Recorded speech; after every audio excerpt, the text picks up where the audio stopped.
여러분들 안녕하십니까? 또 한 주도 잘 보내셨지요? 이번 주에는 또 이제 비도 많이 오고 해서 아름다운 그런 우리 그 교정의 벚꽃이 핀지 뭐 2, 3일 후에 다 져버렸습니다. 오늘도 또 비가 와서 여러 가지 또 아쉬운 점도 있지만 이 비는 어떤 면에서 보면 그동안 산불도 많았었고 또 여러 가지 어떤 메말랐던 그런 대지에 정말로 정말 보약 같은 그런 비가 아닌가 생각이 됩니다. 강풍과 또 돌풍과 같은 가 같이 이렇게 이제 동반해서 또 바람이 분다니까 조금 염려도 되지만 그러나 비는 또 좀 많이 왔으면 좋겠습니다. 그래도 또 많이 오면 또 걱정도 되겠지만 그래도 비가 많이 와서 많은 가뭄들이 좀 해갈되고 또 여러 가지 어떤 농작물들이 이제 또 새롭게 또 뿌리를 내리고 또 그렇게 많은 농작물들이 또 이렇게 좋은 또 이렇게 비를 맞아서 성장했으면 좋겠다는 생각도 듭니다. 여러분들 하여튼 간에 비가 와서 좀 여러 가지 어려운 점도 부대에서 또 있겠지만 그래도 이 비는 참 우리에게 좋은 또 의미로서 받아들이면 상당히 아마 좋을 것 같습니다. 그러면 지금부터 이제 제6장 청소년의 이제 성 문제를 가지고 한번 얘기를 해보도록 하겠습니다. 참 이것은 성 문제를 얘기하면 참 많은 문제를 얘기를 할 수 있고 그러나 너무 시간적인 것들은 제약되어 있기 때문에 그 상황에서 간단하게 우리가 살펴보도록 하겠습니다. 자, 청소년의 성 문제의 의미서부터 대책까지 한번 6가지를 살펴보도록 하겠습니다. 자, 청소년의 성 문제입니다. 자, 일상에서 우리가 사용하고 있는 이 성에 대한 용어를 우리가 살펴보면 자, 남녀를 구분할 때 사용하는 용어에 이 섹스와 이 젠더라는 그 용어가 있는데 이 섹스와 젠더라는 어떤 그런 용어를 번역한 단어가 여기에서는 이제 남녀로 이렇게 이제 쓰이고 있다라고 우리가 볼 수 있죠. 여기에는 생물학적과 그다음에 사회 문화적 성 요것들을 우리가 아주 살펴볼 수 있습니다. 그래서 생물학적에는 성이라는 것은 자, 남자와 여자를 구분할 때 사용하는 이 섹스는 어떤 면에서 보면 개인의 어떤 선천적으로 구별된 이 성별, 개인의 어떤 선천적으로 구별된 성별을 우리가 이제 이거 이 섹스라고 이렇게 해가지고 이걸 남녀를 구분하는 것이고, 그 다음에 사회의 어떤 문화적 성을 나타내는 젠더라는 것은 자, 남성과 여성에게 부여된 어떤 그 일련의 특성, 유형 이런 것들을 내포하는 어떤 그런 사회적 성으로 이해한다라고 우리가 볼 수 있다는 겁니다. 그래서 여기에서 자, 청소년기의 올바른 이 성인식은 자, 자아 정체성 발달과 이런 사회적 관계 형성에 있어서 가장 중요한 요소가 될 뿐만 아니라 문화적 의미의 어떤 성역할 인식과 관념의 기초가 된다라고 우리가 볼 수 있습니다. 그래서 이 청소년 시기에 잘못된 어떤 그런 잘못 습득된 이 성지식은 어떻게 되냐면 자, 청소년의 성태도와 이 가치관 형성에 이 부정적인 영향을 미치게 돼서 많은 성 문제를 야기시키게 된다는 겁니다. 그래서 이 성과 관련된 어떤 면에서 보면 그런 그 이제 어렸을 때 그 성에 관련된 이런 어떤 피해를 당했을 경우라든지 또 여러 가지 어떤 다른 그 어떤 그 분들에게 이제 그런 그 이제 인접 그런 분들에게 어떤 성에 대한 그 잘못된 그런 것들을 이제 받게 된다 그러면 이 성에 대한 어떤 그런 잘못된 인식을 가지고 있어서 정말 성장해 가는데요. 정말 어려운 점을 겪고 있다라고 우리가 볼 수 있다는 거죠. 그래서 그런 그 어떤 잘못된 그런 어떤 가치, 태도, 그다음에 그런 것으로 인해서 피해를 당한 여성들에 대해서는 이런 어떤 그런 그 사회적으로 배려하고 그다음에 상담을 통해서 정상적인 그런 어떤 사회인으로 성장해 나가는데 또 우리가 해야 할 것이 국가적인 역할이다라고 우리가 볼 수 있습니다.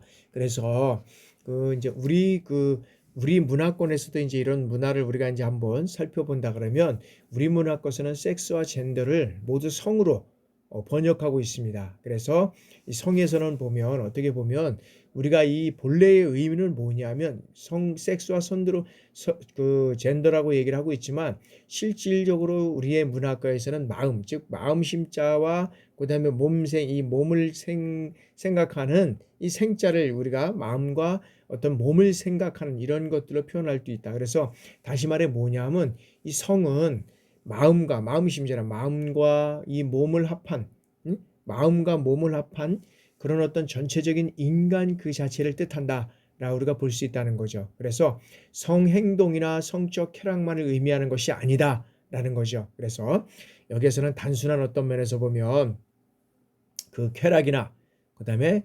성행동만을 의미하는 어떤 단어의 성보다는 이 색이라는 단어가 적절하다라고 우리가 볼 수 있다는 거죠. 그래서 성은 이처럼 매우 복잡하고 다양한 측면을 우리가 가지고 있는데 이런 어떤 것들을 우리가 살펴보면 첫 번째는 성의 어떤 문화적 차원이다라고 우리가 볼 수 있습니다. 자, 우리의 성 개념은 문화적으로 많은 영향을 받고 있다는 겁니다. 그 문화적인 영향을 받고 있는 것은 자, 성평등과 성 역할의 고정관념은 이 절대적 규진이 존재하지 않다는 거지요. 그리고 문화마다 차이가 있다는 겁니다. 그래서 성의 어떤 문화적 차원이 있다, 차이가 있고 두 번째는 심리적 차원이다. 그래서 자기 자신이라든지 타인, 환경에 대한 태도는 어떤 면에서는 생애 초기보다 시작되는 학습 과정을 통해서 우리가 형성된다라고 볼 수가 있습니다. 그래서 우리는 성장하는 과정에서 어떤 것은 틀린 것, 더러운 것, 그래서 우리 몸에 어떤 것은 소중하고 만지지 말아야 하고 언급하지도 않아야 하는 이런 곳으로 배웠다라고 우리가 볼 수 있습니다. 그러나 이렇게 학습된 성에 대한 이 반응들은 생각과 감정에 통합되어서 우리의 어떤 성의식과 성행동에 영향을 미치게 된다라고 우리가 볼 수 있다는 거죠. 그러니까 심리적 요인도 상당히 중요한 요인을 가지고 있죠. 그 다음에 윤리적 차원이다, 성은.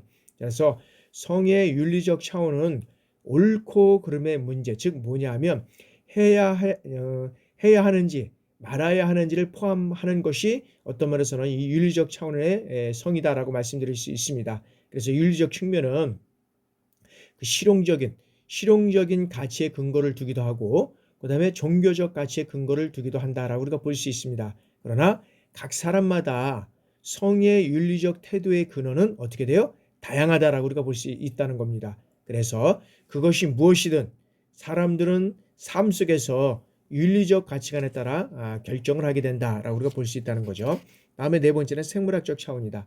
그래서 생물학적 차원은 자, 인간은 태어날 때부터 성을 가지고 태어나고 성과 관련된 이런 신체적 특징과 그리고 생리학적 반응, 성장과 발달 이런 것들을 포함해서 일생 동안 성적인 존재로 살아간다라고 우리가 볼 수 있다는 것입니다.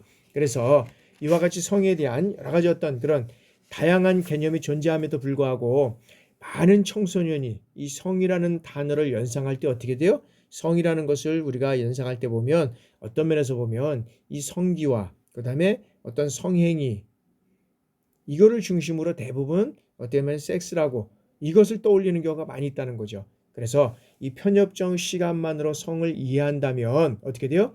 성을 표현하는 것이 어떻게 돼요?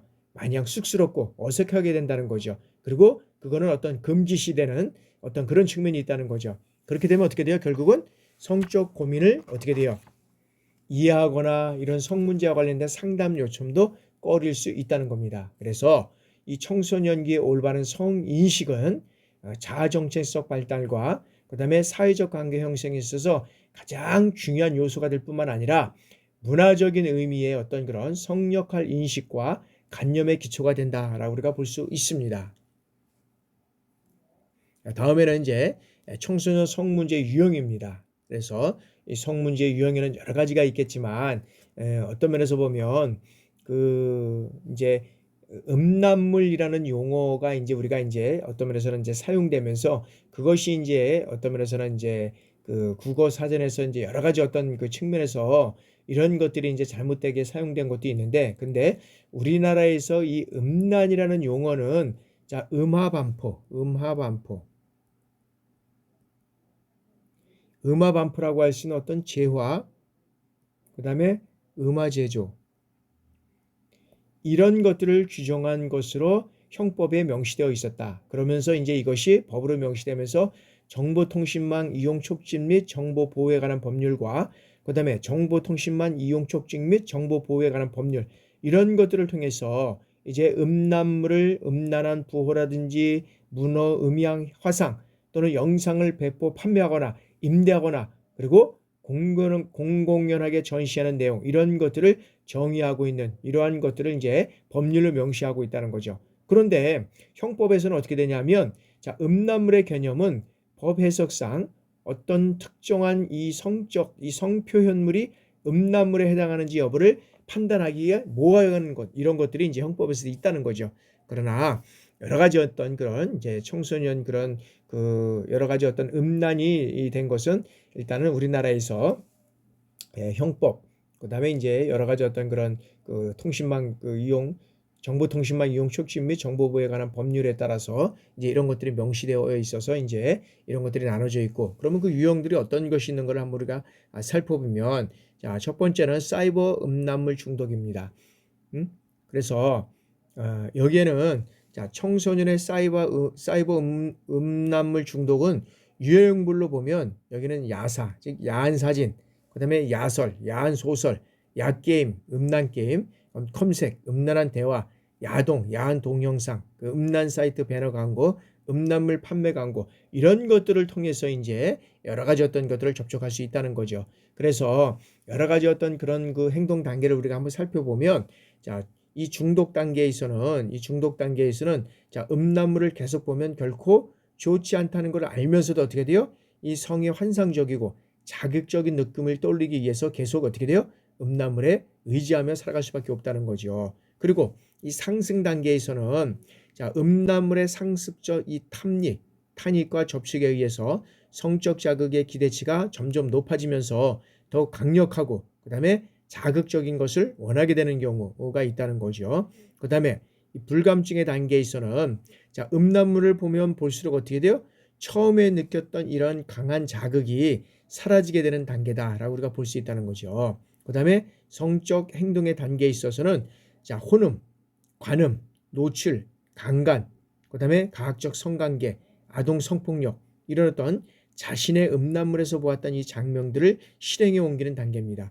그래서 여러 가지 어떤 혼음이라든지 뭐 어떤 그런 관음이라든지 이런 것들이 이제 다 이런 것들이 이제 자신이 보았던 행동 여러 가지 것들을 이제 어떻게 돼요? 실행으로 옮기는 장면들을 우리가 이제 하게 된다라고 우리가 볼 수 있다는 거죠. 자, 다음에는 청소년 성 문제의 이제 유형에서 두 번째는 성폭력입니다. 성폭력.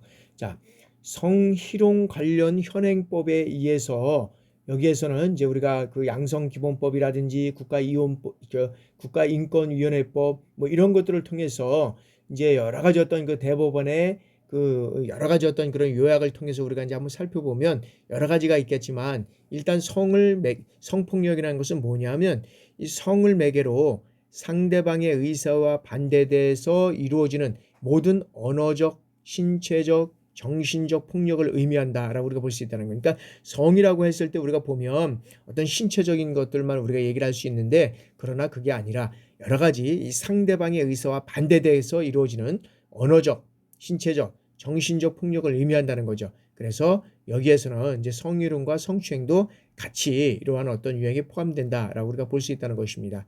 그래서 자, 성희롱이라는 것은 뭐냐? 성희롱이라는 것은 업무라든지 고용, 그리고 그 밖의 관계에서 국가기관과 지방자치단체, 그리고 각급 학교, 공직유관단체 등 이러한 어떤 공공단체의 종사자가 직장의 사업주나 그다음에 상급자 또는 근로의 어떤 지휘와 업무에 있는 이런 업무와 관련돼서 성적 언동이라든지 성적 요구 이런 것들을 통해서 상대방에게 어떻게 돼요? 성적 굴욕감이나 혐오감을 느끼게 하는 행동이 여기에서는 이제 성희롱이라는 거죠. 그래서 성희롱이라는 것은 또 이 상대방의 어떤 성적 언동이라든지 성적 요구 등에 따르지 아니하는 이유로 의해서 불이익을 준다든지, 그리고 거기에 따른 조건으로 의해서 이익의 어떤 공여의 의사표시를 하는 행위, 이것을 여기에서는 어떤 면에서는 성희롱이란다 얘기하는 거예요. 그러니까 성이라는 것은 뭐냐면 이런 어떤 관계기관에서 자기의 어떤 지위를 이용해서 여기에서 어떤 그런 그 성적 행동을 하는 거죠. 혐오감을 준다든지 어떤 상대방의 성적 언동이라든지 욕을 한다든지 이런 것들이 이제 성희롱이라는 거고, 거기에서 이제 불이익을 주는 행위도 마찬가지 포함이 된다.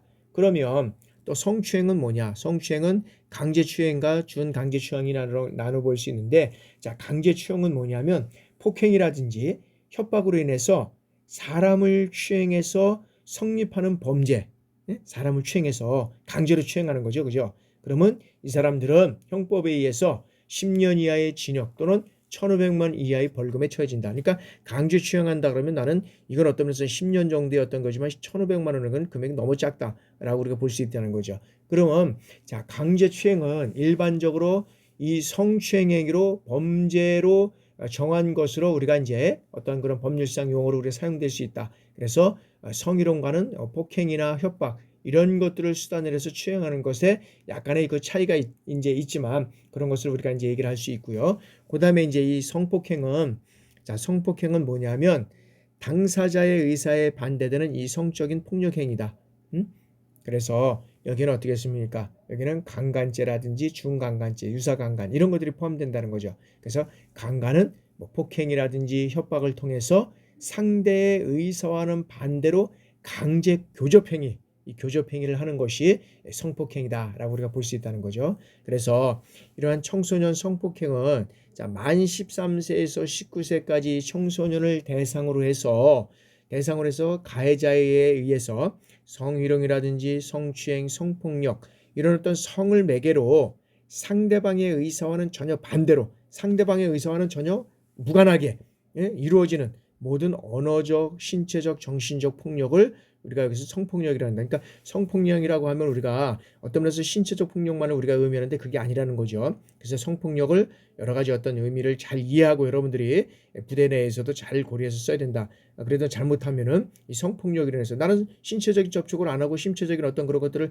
얘기를 안 했는데 왜 내가 성폭력이냐 그러는데 언어적인 것이 들어가고 정신적인 것이 들어갑니다. 그렇기 때문에 여기에서는 이 세 가지가 여기에서는 어떤 성폭력이다라고 우리가 볼 수 있다는 거죠. 그래서 그런 것들을 잘 여러분들도 또 이해하시면서 우리가 또 해야 된다. 그래서 요즘 그 잘 몰라가지고 이해하지 못해가지고 이런 것으로 인해서 성폭력을 당해서 또 고발 조치당하는 이런 경우도 또 많이 나타나게 되는 것을 우리가 볼 수 있습니다. 그래서 그런 측면에서 우리가 이해를 하시면 되고요. 자, 청소년 한부모 이제 청소년 한부모에는 자, 청소년 한부모는 이 한부모 가족지원법에 의해서 여기에 이제 명시가 되어 있는데 그건 뭐냐면 자, 24세 이하 청소년 모 혹은 부가 18세 미만의 자녀를 양육하는 가구를 청소년 한부모 가족으로 정의할 수 있다. 이하 24세 이하의 청소년의 부나 모가 이 18세 미만 자녀를 양육하는 이런 가구를 우리가 이제 청소년 한부모 가족이라고 하는데 이 청소년 한부모를 곧 미혼모라 단정지을 수는 없으나 대다수가 어떻게 돼요? 미혼모일 것이라고 추정될 수가 있다라고 우리가 볼 수 있다는 거죠. 예, 그래서 이 미혼모란 뭐냐 하면 이 미혼모란 자, 사회적으로 허용된 이 결혼 제도를 벗어나서 어때? 결혼을 하기 전에 이 어떻게 여러 가지 어떤 면에서 보면 여러 가지 어떤 만남이나 부적절한 만남을 통해서 임신을 한 후에 비합법적으로 어떻게 돼요? 아기를 출산한 여성을 우리가 이제 미혼모라고 한다라고 우리가 얘기를 할 수 있습니다. 그래서 미혼모라고 하다 보니까 우리나라도 미혼모다 보니까 여러 가지 어떤 말은 용어에서 여러 가지 어떤 그런 좀 좋지 않다. 뭐 그래서 뭐 비혼모라고 뭐 대체되는 경우도 있지만 하여튼간에 이런 이제 미혼모는 이제 이런 게 우리가 얘기를 할 수 있고요. 미국의 경우는 여기에서는 보면은 이제 독신모 또 뭐에서 10대인 경우는 뭐 영싱글 마더 또는 어떤 면에서는 틴마더 뭐 이렇게로 뭐 칭하고 있다라고 우리가 볼 수 있습니다. 그래서 우리가 미혼모라고 하다 보니까 어떤 뭐 비혼모라고 또 이렇게 하는데도 보니까 좀 약간 지금 용어가 지금 그럴 수도 있겠다는 생각이 듭니다. 그래서 요거를 조금 좀 한번 좀 좋은 그 용어로 좀 사용하는 것도 좀 좋겠다는 생각이 듭니다. 자, 다음에는 이제 네 번째 자유행위입니다. 자, 자유행위라는 것은 이 어떤 면에서 보면 사전적 정의는 우리가 보면 이 성적 흥분과 쾌감 이것을 얻기 위해서 자신의 생식기를 의도적으로 어떻게 돼요? 의도적으로 자신이 자극하는 거죠. 이것을 이제 우리가 자유행위라고 한다라고 우리가 볼 수 있다는 거죠. 그래서 이 자유행위는 행위 그 자체보다 행위와 함께 동반된 하지 말아야 할 잘못된 행위라고 생각하는 여러 가지 어떤 그런 잘못된 죄책감이나 불안감 이런 것들이 이제 더 문제가 될 수 있다라고 이제 얘기를 할 수 있습니다. 그래서 자유행위는 자, 초기 아동기부터 청소년의 길이까지 여러 어떤 발달 단계에서 꾸준히 관찰되는 비교적 간편한 어떤 성적 놀이의 한 형태다라고 이제 이렇게 얘기를 하고 있는데, 사실 이런 어떤 자유행위는 보통 어떤 그런 사회 통념상 부정적인 행위로 인식되고 있잖아요. 그러다 보니까 어떻게 돼요? 청소년기에 매우 어떤 보편적인 이런 어떤 성적 어떤 그런 그 체험이라고 우리가 얘기를 하겠지만, 그러나 청소년기의 불안의 원인이 될 수도 있다라고 우리가 할 수 있다는 거죠. 그래서 당연히 자유행위는 이런 어떤 연령에 따라서 이제 많은 학생들이 경험을 하게 되지만, 그러나 그런 것들을 자주 하고 이런 것들은 어떤 면에서 보면 청소년기의 어떤 불안적인 원인으로 인해서 이런 것들을 할 수 있다라고 우리가 볼 수 있다는 겁니다. 자유행위를 이런 거 보고,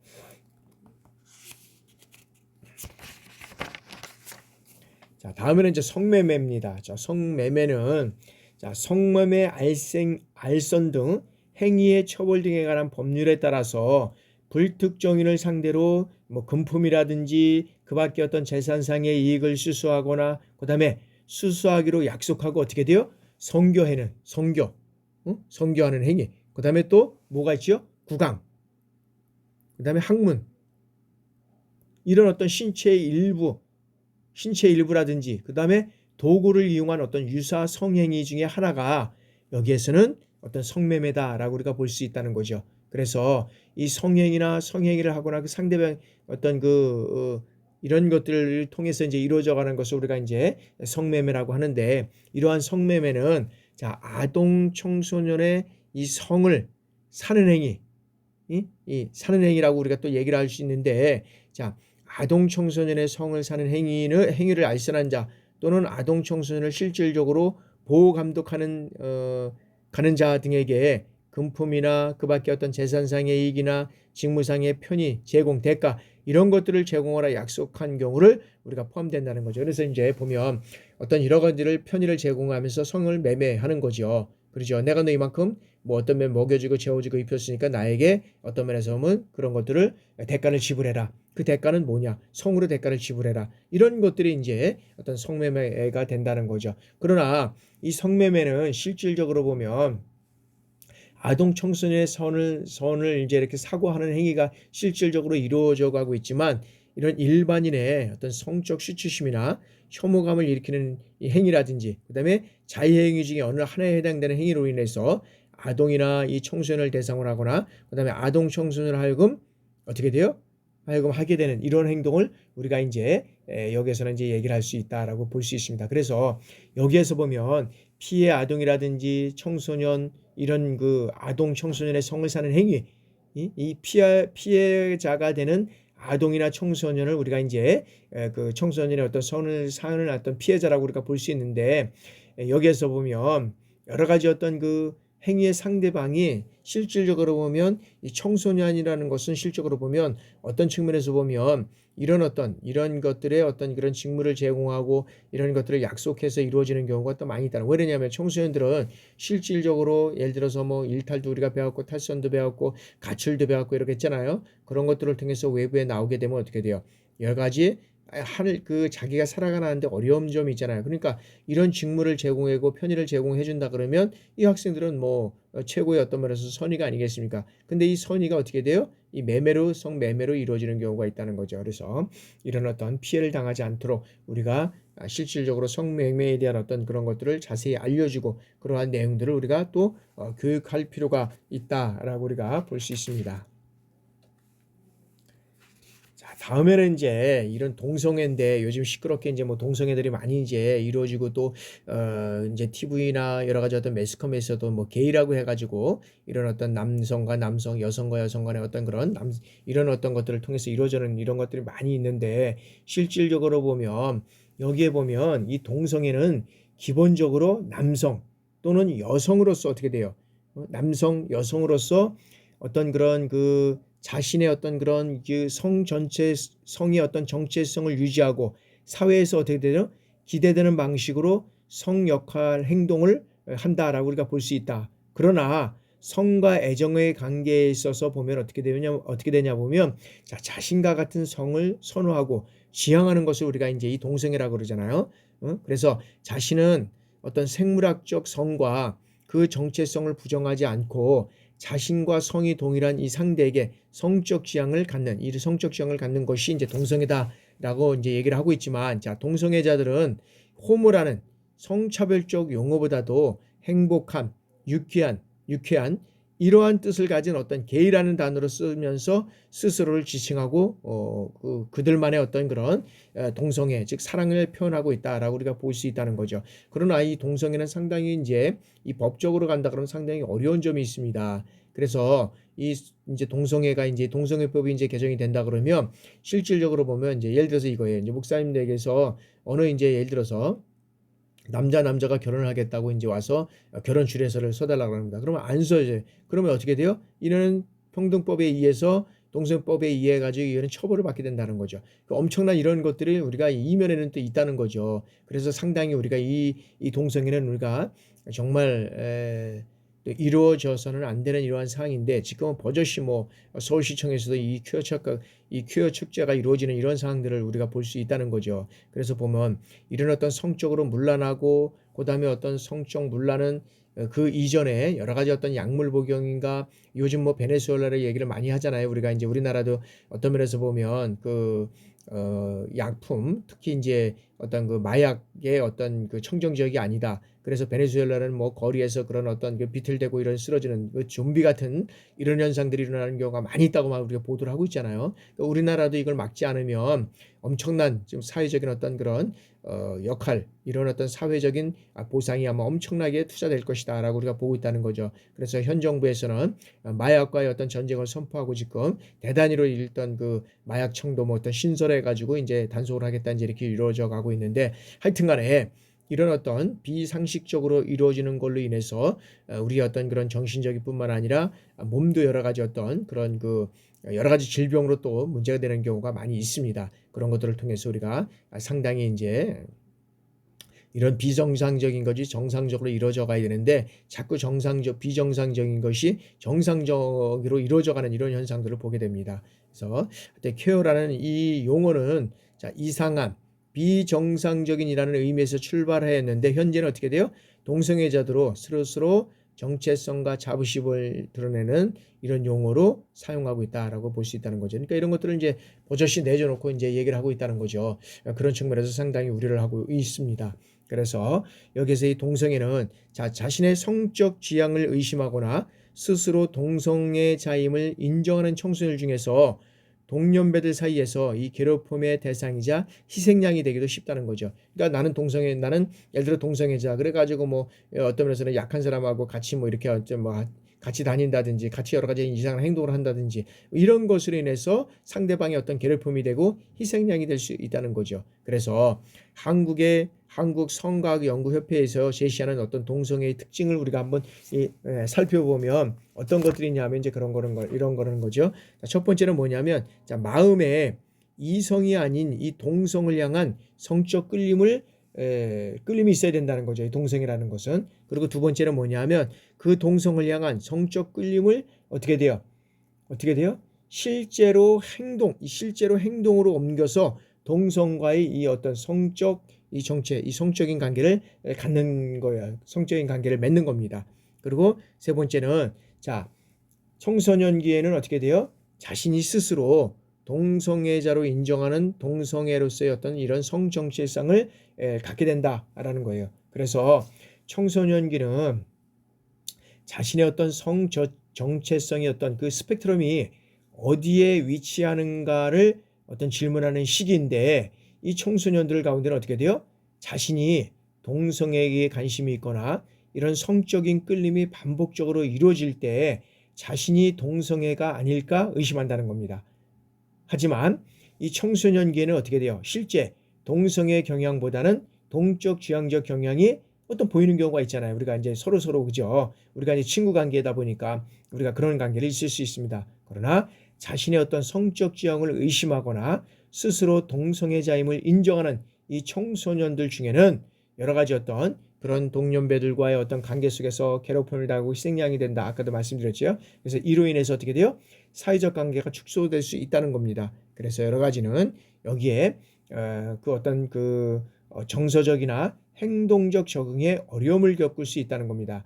그래서 청소년기 성정체성 발달 감 역시 매우 어떻게 돼요? 중요한 요소다라고 우리가 볼 수 있다라고 우리가 말씀드릴 수 있습니다. 자, 다음에는 이제 청소년 성 문제 현황입니다. 현황. 어디까지 우리가 이 청소년 문제가 어디까지 왔는지, 이제 청소년 성욕구, 성충동 및 자유행위 현황 이런 것들 한번 보고 있습니다. 그래서 우리나라의 이제 청소년 문화센터에서 2017년도에 중고등학교 대상으로 해가지고 한 2,297명을 대상으로 해서 이제 어떤 그런 성욕구 충동을 뭐 이제 조사를 했다고 합니다. 그래서 이 성충동을 느끼는 경우, 이제 여기에서 성충동을 느끼는 경우 1위가 뭐냐면 야동을 볼 때가 거의 야동을 볼 때가 19.7%, 그 다음에 노출이 심한 이 사람을 볼 때가 12%, 그 다음에 야한 소설이라든지 뭐 만화를 볼 때가 한 7.9%, 그 다음에 영화를 볼 때가 야한 영화를 볼 때 7.8%, 그 다음에 단둘이 있을 때 이게 5.5%, 그 다음에 야한 그림이나 사진을 볼 때 4.4%, 이렇게 이제 했을 때 어떤 면에서 보면 중고등학생들이 성충동을 느낀다고 합니다. 근데 그러면 이 성충을 느끼고 그 다음에 이제 어떤 그 욕구를 느끼고 그 다음에 이 자유행위 경험의 여부에서 이제 우리가 살펴보면, 자, 중고등학생의 비율로 보면 여자 중학생은 8.3%, 남자 중학생은 46.5%, 여자 고등학생은 8.1%, 그 다음에 남자 고등학생은 92.5%, 거의 93%가 이런 어떤 그런 자유행위를 경험한 적이 있다라고 응답을 했다는 겁니다. 그래서 여학생보다는 남학생, 중학생보다는 고등학생들이 더 많은 이런 어떤 자유행위를 했던 그런 그 응답자가 있었다. 응답을 우리가 결과를 볼 수 있었다라고 볼 수 있고요. 그 다음에 남자 중학생과 고등학생의 결과를 비교하면 고등학생이 한 200가량 이 이제 어떤 그런 자유런 경험률이 이제 높게 나타나는 걸 우리가 볼 수 있습니다. 그러면 이러한 성충동 해결 방안의 결과를 통해서 우리가 어떤 것들을 우리가 할 수 있느냐라고 우리가 볼 수 있으면, 성충동을 느낄 때 여기에서 여러 가지 어떤 남자 청소년 경우에 1위가 운동이나 취미 활동을 하고 27% 정도가, 2위가 이제 자유를 한다는 나타났고요. 반면에 여자 청소년의 1위는 운동이나 취미 활동을 하고 2위가 다른 생각을 하는, 이런 것들은 이제 우리가 나타났다고 볼 수 있습니다. 그래서 여러 가지 이런 건전하게 우리가 여러 가지 어떤 그런 경험을 하고 또 이겨나가려고 노력하는 학생들이 많이 있다라고 우리가 이제 보고 있다는 거죠. 자, 다음에는 이제 청소년의 동성애 현황입니다. 자, 질병관리본부의 조사에서 동성과의 어떤 성적인 어떤 접촉이 있다고 응답한 대상자는 남학생이 어떤 면에서 보면은 여기서 남학생이 한 1.6%, 여학생이 1.6%. 자, 이 중에 직접적인 성행위를 포함해서 성관계를 경험했다고 응답한 대상자는 남학생이 1.3%, 여학생이 0.5%라는 되었다는 겁니다. 상당히 없는 것 같지만 이렇게 나타났다는 거죠. 그래서 자, 동성 혹은 양성과의 이 성관계를 경험한 대상자 중에서 많은 청소년이 이 성폭력을 대상으로 이루어졌으며, 이성과의 성관계를 경험한 이 청소년에 비해 높은 비율을 나타났다라고 우리가 볼 수 있다는 거죠. 그래서 어떤 면에서는 이 성폭력을 대상으로 해서 이제 이런 관계가 이루어졌다라고 우리가 볼 수 있고요. 그리고 자, 남녀 모두 이성과의 성관계에 비해서 동성과의 어떤 성관계 혹은 양성과의 성관계에서 더 높은 이 성매개 감염병, 이런 어떤 경험이 높게 나타났다를 볼 수 있다는 거예요. 그래서 왜 우리가 이렇게 해서 보면 동성애 이것들을 우리가 반대하고 해야 되는 것은 법적인 것도 있지만 실적으로 보면 어떤 질병적인 측면이 있다는 거죠. 그래서 실적으로 남녀 모두가 이성과의 어떤 성관계에 비해서 이 동성관계의 성관계에서 보면 여러 가지 어떤 이런 감염병이 많이 나타났다라고 우리가 이제 볼 수 있다는 거죠. 그런 측면에서 우리가 이런 어떤 동성애나 이런 것들을 우리가 어떤 면에서는 지양하고 그 다음에 이제 그런 걸 하지 않아야 될 이러한 사항들이 여기에 어떤 법적인 측면이나 질병적인 측면에서 이루어졌기 때문에 우리가 그것들을 우리가 이제 좀 어떤 면에서 보면 뭐 제거해야 된다고 하기보다도 뭐 실적으로 제거를 해야 할 수 있으면 해야 되겠죠. 그러나 실적으로 이제 동성애자들은 이제 그런 법이 통과됨으로 인해서 많은 어떤 면에서는 그 이제 평등과 관련된 이런 어떤 그 평등과 관련돼서 이제 이루어지러 가는데 이게 어떻게 평등이 될 수 있겠느냐 솔직히 그죠? 동성애가 그런 측면에서 우리가 봤을 때는 하여튼간에 이런 동성애들은 우리가 법이 통과되면 안 되겠다라는 것이 이런 측면에서 있다라고 우리가 말씀드릴 수 있고요. 자, 다음에는 청소년의 성의식 현황입니다. 성의식. 자, 결혼 전 성관계에 긍정적으로 응답한 청소년이 38.7%, 39%가 되겠죠. 그리고 부정적으로 생각한 청소년이 32.1%. 그래서 이게 혼전 성관계의 어떤 수용적인 태도를 지니고 있는 것으로 우리가 이제 보면 나타나고 있다. 그래서 이런 것들이 자꾸 가면 갈수록 더 이제 높아지는 이런 현상들이 일어나지 않을까라고 우리가 이제 보고 있다는 거죠. 그래서 이제 그리고 실질적으로 보면 이 청소년들은 그런 반면에 사랑하지 않는 사람과 결혼 전에 성관계를 갖는 것에 대한 이제 우리가 이제 확인을 해보니까 거의 69%, 거의 69%죠. 70%가 어떤 면에서는 부정적인 응답이 있었고 긍정적인 응답은 13%. 이렇게 이제 월등히 이제 높은 경우를 볼 수 있고, 그 다음에 청소년은 돈을 주고 이 성관계를 맺을 수 있다는 질문을 봤을 때는 그렇지 않다가 7.7, 거의 한 78%, 그 다음에 소수만이 한 9.5%만이 어떤 그런 돈을 주고 성관계, 성매매를 어떤 긍정적인 인식으로 나타났다라고 우리가 볼 수 있다는 거죠. 근데 자, 이러한 것들은 정말 사랑하지 않는 사람과의 어떤 그런 결혼 전과의 성관계에 관한 질문의 응답 결과를 여러 가지 어떤 볼 수 있듯이 청소년들은 어떻게 돼요? 성적 유희를 단순한 어떤 만남에서 부정적인 태도를 지니고 있다라고 우리가 볼 수 있다는 거니까 성적인 유희는 단순한 만남에서 이루어져 가는 것이 아니다라는 거죠. 거기에는 분명한 사랑과 애정이, 그 다음에 어떤 면에서 보면 결혼을 조건으로 해서 이제 이런 것들이 이제 이루어져 가잖아. 이런 게 이루어져 가야 된다라고 보는 거죠. 단순한 만남을 통해서 어떤 그런 성적인 유희를 통해서 쾌감을 느끼기 위해서 일회성으로 하는 그런 그 어떤 그런 성적 유희는 부정적인 태도를 보이고 있다라고 이제 볼 수 있다는 거죠. 이제 여러 가지 현황이니까 이런 현황들을 우리가 이제 말씀드리는 겁니다. 다음에는 이러한 청소년의 성경험 및 성피해 현황입니다. 자, 이제 2017년도에 여러 가지 어떤 그런 것들을 통해서 이제 질문을 이제 했습니다. 그래서 자, 이성과의 성적 접촉이 있다고 응답한 대학생 대상자는 남학생이 17.1%, 여학생이 14.2%가 됐다. 그러니까 남학생들이 조금 좀 많죠. 자, 이 중에서 직접적인 성행위를 포함한 성관계를 경험한 대상자는 남학생이 5.9%, 여학생이 2.7%, 그리고 성적 접촉이 있는 학생의 남학생은 34.4%, 여학생은 18.7%가 이 성관계를 경험했다고 이제 응답했다는 거죠.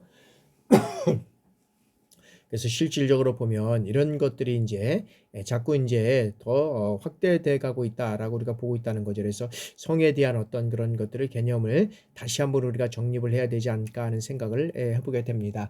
그래서 이런 성적 접촉을 한 경우 이런 어떤 성 접촉을 한 가운데 성폭력을 인한 경험은 남성이 어떻게 해요? 3.6%, 여성이 4.6% 인해서 어떤 면에서는 이 성폭력으로 인했을 때는 남성보다는 여성이 더 높은 거로 우리가 여성의 빈도가 더 높았다는 것을 우리가 볼 수 있고요. 그 다음에 자, 저학력일수록 성폭력으로 인한 어떤 성적 접촉이 높게 나타났다는 거죠.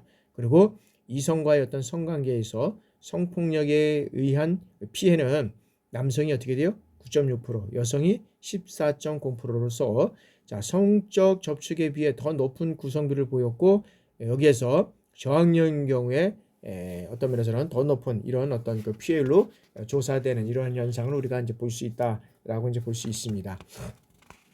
다음에 이제 하나만 더 우리가 보도록 하겠습니다. 자, 청소년 유해 매체 접촉 현황입니다. 자, 2017년에 청소년 통계에서 이제 2017년 중고등학생을 대상으로 해서 자, 유해 매체, 즉 성인용 영상물을 접한 경로는 어디냐라고 우리가 질문해 봤을 때 제일 많은 게 인터넷 포털 사이트가 27.6%. 그다음에 자, 인터넷 실시간 방송이라든지 동영상 사이트, 그다음에 SNS 이런 것들을 통해서 이제 어떤 면에서 보면 청소년들이 어떤 그런 성에 대한 어떤 그런 매체를 접촉할 수 있는 이런 것들이 이제 계속적으로 또 다양화되고 있고 또 이제 넓어지고 있다, 확대되고 있다라고 우리가 볼 수 있다는 거죠. 그래서 자, 유해 매체 이용 경험은 여학생보다 어떻게 돼요? 남학생들이 이제 더 많은 이러한 것들을 우리가 이제 보인 것을 볼 수가 있습니다. 그래서 그런 측면에서 우리가 남학생들이 여학생들에 비해서 이러한 것들이 이제 더 많이 접촉하고 더 많은 것으로 이루어져 가고 있다는 것을 우리가 볼 수 있습니다. 그러면 가정에서 만약에 우리가 이제 우리가 여자녀들 두는 사람도 있고 남자녀들 두는 사람도 있습니다. 그러면 가정에서 이런 교육들을 누구에게 더 잘 시켜야 되겠죠? 남성에게 더 잘 시켜야 되겠죠. 저희는 뭐 가족 중에서 자녀가 이제 남자아이들만 이제 이명이 있어가지고 이제 늘 이제 우리 그 가족이 얘기하는 게 남자들 교육을 다 잘 시켜야 된다. 그래서 남자들은 어떤 성에 대한 어떤 개념을 확실하게 갖고 있고 그들이 어떤 가치관을 가지고 이루어갈 것이냐라는 것들을 참 접목을 잘 해야 된다. 그래서 뭐 그런 것들이 이제 뭐 사회 변화에 따라서 이제 이루어가지만 그러나 계속적으로 가정교육을 시키는 거죠. 그래서 결혼 전에는 이런 어떤 성과 관련된 어떤 것들 이런 것들을 좀 이루어져 가지 않는 것들을 우리가 이제 계속적으로 이제 뭐 얘기를 할 수밖에 없는 거죠. 그리고 그런 것들에 대한 어떤 교육도 우리가 계속적으로 이루어가는 이것들이 상당히 이제 우리가 필요하다라고 우리가 볼 수 있다는 거죠. 자, 다음에는 이제 이런 어떤 청소년 성문제에 있던 이제 원인을 우리가 한번 살펴보도록 하겠습니다. 자, 청소년의 성문제 피해자 원인을 우리가 한번 살펴보면, 자, 청소년 성문제는 어떤 면에서는 그 이 피해자와 가해자가 반드시 공존한다는 거죠. 이 성문제에 있어서는 피해자만이 아니라 피해자와 가해자가 반드시 공존한다. 그래서 이 성문제 피해 청소년들의 어떤 인구 사회학적 요인을 살펴보면, 자, 보통 어떻게 돼요? 연령이 어리고 그다음에 신체적 정신적 이 장애가 있다고 우리가 보시잖아요. 그래서 어느 그 동네에서 뭐 그런 경우가 많이 있잖아요. 그 동네에서 그 장애인들 지적 장애라든지 이런 장애가 있는데 그 장애인을 계속적으로 어떤 성폭력을 해서 성과 관련된 이런 것들을 해가지고 상당히 문제가 돼가지고 아주 그 동네가 홀딱 이제 뒤집어진 경우가 있었잖아요. 이런 경우 지금 연령이 낮거나 신체적 정신적 장애가 있다고 했을 때 보면 이제 피해 학생들이 이제 많이 일어나고 있다는 거죠. 그래서 실질적으로 보면 여기에서 보면 이런 어떤 그 청소년들을 대상으로 해서 상대적으로 그렇지 않은 청소년보다 학대나 성문제에 취약한 것으로 이제 실적으로 보면 나타났다 이렇게 볼 수 있다는 거죠. 그래서 자, 청소년 성문제 중 청소년 미혼모는 성욕구라든지 이 충동이 고조되는 이 청소년기에 남녀 청소년의 성에 대한 무지, 그다음에 미숙에서 발생하는 결과라고 우리가 볼 수 있다는 거죠. 그래서 우리가 이 성과 관련된 것을 이 교육적인 것을 지속적으로 시켜야 될 수밖에 없다. 이것으로 인해서 미숙하기 때문에 여러 가지 어떤 그런 그 무지와 미숙에서 발생되는 결과가 많이 있다는 거죠. 특히 이제 여자 청소년의 임상과 출생 이거에는 어떻게 돼요?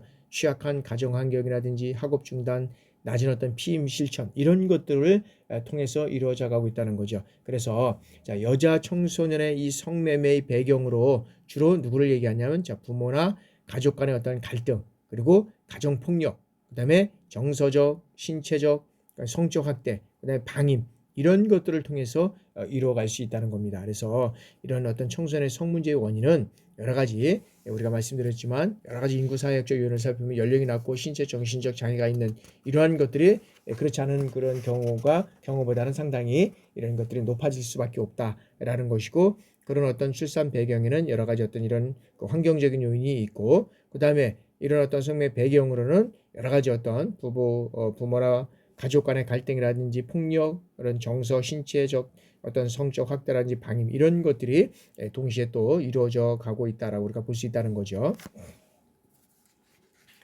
자, 두 번째는 자, 청소년 성문제 가해 원인입니다. 가해 원인. 그래서 개인적 요인으로 우리가 살펴보면 자, 성문제 가해자는 자, 충동적으로 대개 어떻게 돼요? 성장 과정에서 이 성적 학대나 폭력 이런 것들을 당했거나 그다음에 가정 폭력이라든지 학교 폭력 이런 어떤 다른 폭력 경험을 가지고 있는 경우가 많이 있다는 거죠. 개인적으로 봤을 때는 그죠. 이런 것들로 인해서 이루어져가는 경우가 상당히 많이 있다라고 우리가 볼 수 있다는 것이고요. 자, 다음에는 자, 성문제 가해자는 어떤 성에 왜곡된 관념을 가지고 있다는 거죠. 그래서 어떤 본인의 행동과 타인의 어떤 그런 반응, 상황 이런 것들을 적정하게 인식하지 못하는 경향이 있다라고 우리가 볼 수 있다는 거죠. 그래서 이러한 가해자의 어떤 전형적인 인지적 왜곡은 어떤 면에서는 본인의 행동을 부정하고 정당화해서 최소함으로써 이 성 문제를 어떻게 돼요? 지속적으로 일으키는 이런 원인이 있다는 거죠. 그러니까 성에 대한 왜곡된 관념을 가지고 있는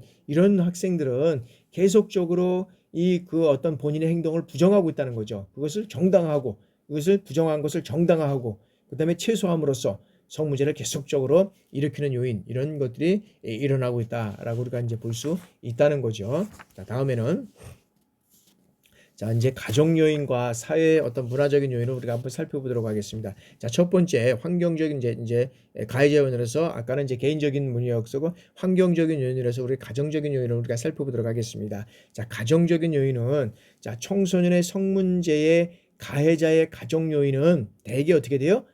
이 가족 간의 어떤 문제와 관련이 깊다라고 우리가 볼 수 있다는 거죠. 그래서 이 가족 구성원과의 어떤 관계 중에서 특히 이제 부모와 자녀의 관계가 매우 중요한 영향을 미칠 수밖에 없다라는 거죠. 왜?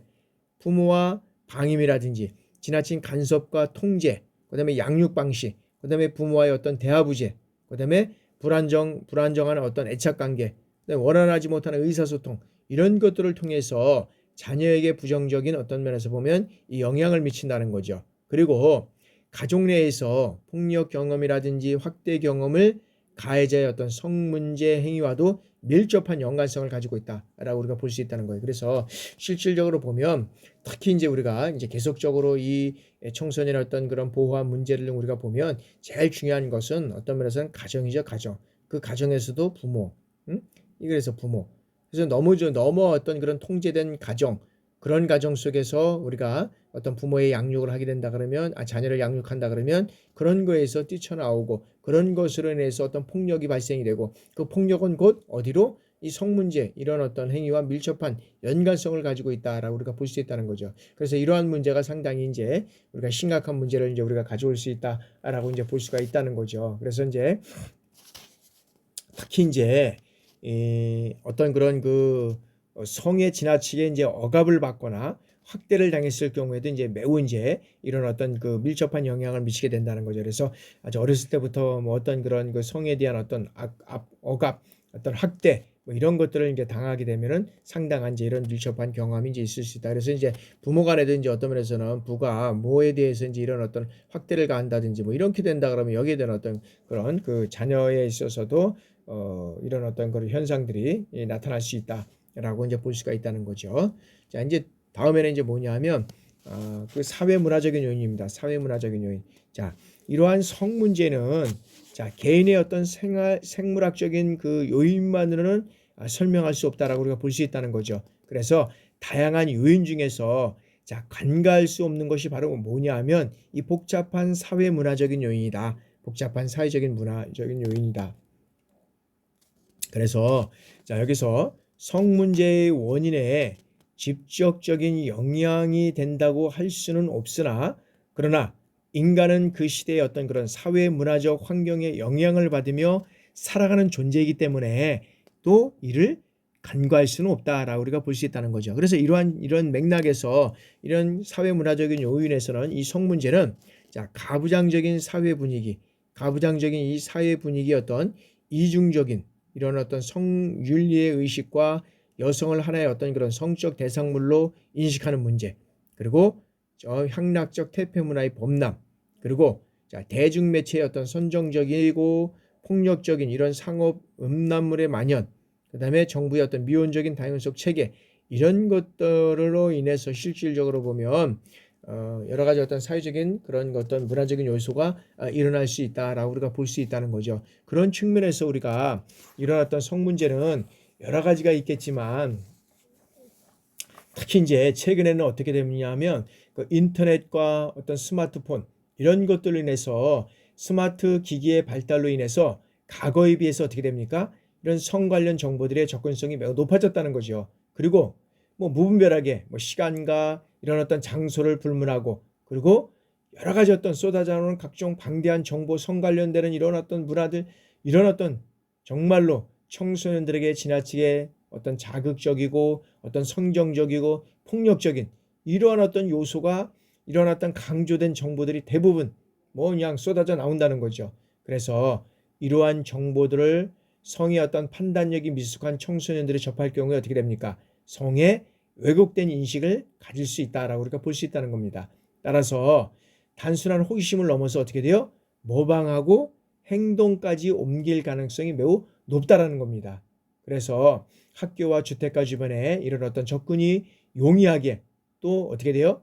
유해업소들이 많은 것도 이런 어떤 성문제의 원으로 작용할 수 있다라고 우리가 볼 수 있다는 겁니다. 그래서 학교 주변 어떤 그런 학교나 이런 주변에서 뭐 200m 이상, 뭐 몇 킬로 이상 이렇게 벗어나서라는 업소가 있어야 되는데도 불구하고 요즘에는 이런 것들이 상당히 많이 우후죽순적으로 이런 어떤 법망을 표해서 이런 것들이 나오고 있다는 거다 볼 수 있잖아요. 그래서 우리가 보면 뭐 이런 것들이 뭐 뿐만 아니라 요즘 엊그제도 보니까 뭐 여러분들 보셨겠지만 뉴스에서도 보면 뭐 면역력을 강화시키는 어떤 이온음료라고 해가지고 이걸 마시라고 해가지고 이게 보니까 어떠냐 마약 성분이 들어가 있는 이런 어떤 그 성분이 있었다는 거죠. 그리고 중고등학생은 뭐 교복을 입으면 단속을 안 하니까 뭐 마약 운반하는 책들을 뭐 사용돼. 하여튼 이런 현상들이 좀 일어나고 있다는 거죠. 그래서 학교에서 받는 이 성교육은 어떤 면에서 보면 요즘은 현실에 반영하지 못하는 경우가 많이 있다는 거죠.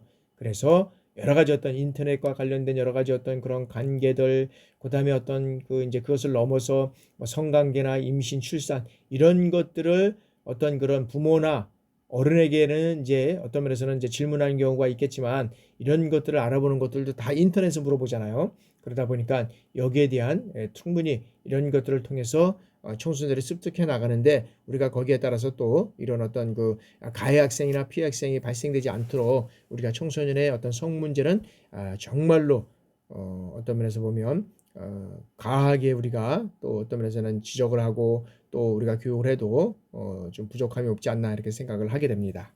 자, 다음에는 청소년 성 문제에 영향을 주는 이제 여러 가지 이제 요소들이 있습니다. 이런 어떤 요소들을 우리가 한번 살펴보도록 하겠습니다. 요거는 잠깐 10분간 휴식하고 계속 진행해 나가도록 하겠습니다. 여러분 10분간 휴식하겠습니다.